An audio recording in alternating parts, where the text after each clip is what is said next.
السلام علیکم ورحمۃ اللہ وبرکاتہ۔ کمسن لڑکے حصہ دوم۔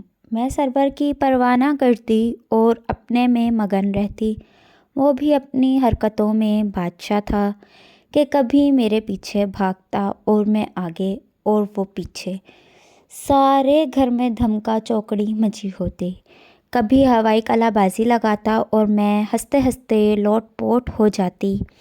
پھر سوچتی کہ دلہے ایسے تو نہیں ہوتے۔ یہ پاگل جب خوش ہوتا ہے تو بندروں کی مانند اچھل کود کرنے لگتا ہے۔ تبھی یہ سوچ کے آنکھوں سے برسات کی جھڑی لگ جاتی۔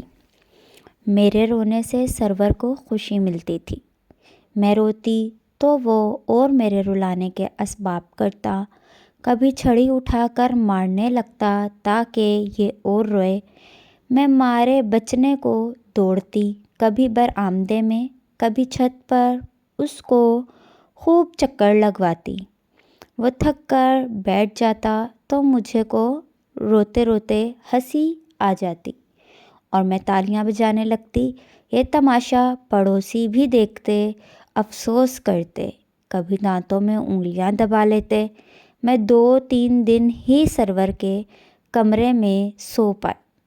پھر میں نے وہاں سونا بند کر دیا کیونکہ وہ مجھے رات بھر سونے نہ دیتے تھے، بہت ڈراتے تھے۔ ان کو پتہ چلا کہ بلی سے ڈرتی ہوں، بلی پکڑ کر لے آتے اور ڈراتے۔ ایک رات بلی پکڑ کر غسل خانے میں بند کر دی، پھر مجھے بھی بند کر دیا۔ بلی کو دیکھ کر میری جان نکل گئی۔ وہ تو شکر کہ غسل خانے میں کھڑکی تھی۔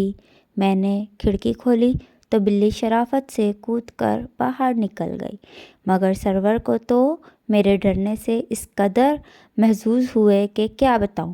اس کے بعد تو ساری رات مجھ کو غسل خانے میں بند رکھتے اور میں بچوں کی طرح ایڑیاں رگڑتی رہتی، توبہ کرتی، معافی مانگتی، مگر وہ مجھ کو تنگ کر کے ہی خوشی محسوس کرتے تھے۔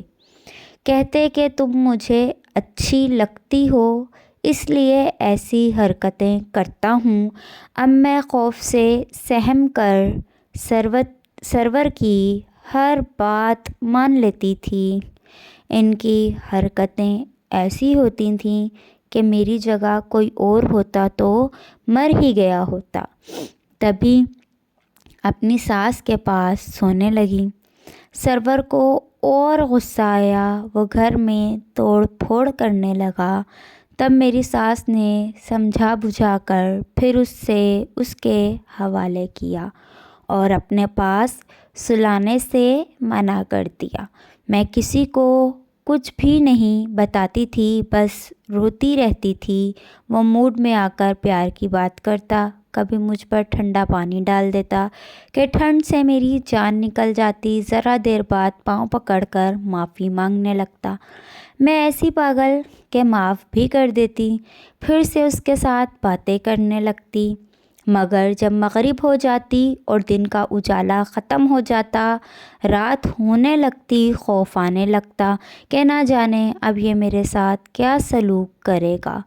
تب دعا کرتی، اے خدا کبھی رات نہ آئے کہ میں اس ظالم کے ظلم کا شکار بنوں۔ یہ جمعرات کی شام تھی۔ اس نے میرے ساتھ بڑی بے دردی کا سلوک کیا تھا۔ میرے بازو اور پشت پر اس طرح دانت بے بس کیے کہ جس سے خون رسنے لگا۔ تکلیف سے بلبلانے لگی، مگر وہاں میری فریاد سننے والا کوئی بھی نہ تھا۔ کسی طرح کمرے سے نکل پائی اور بھاگ کر ساس کے کمرے کی طرف گئی۔ جب ہی سسر صاحب کی آواز سنائی دی۔ وہ کہہ رہے تھے کہ سرور کی ماں بچی کو اپنے پاس لے آؤ، شاید وہ پاگل اس کو پھر مار رہا ہے۔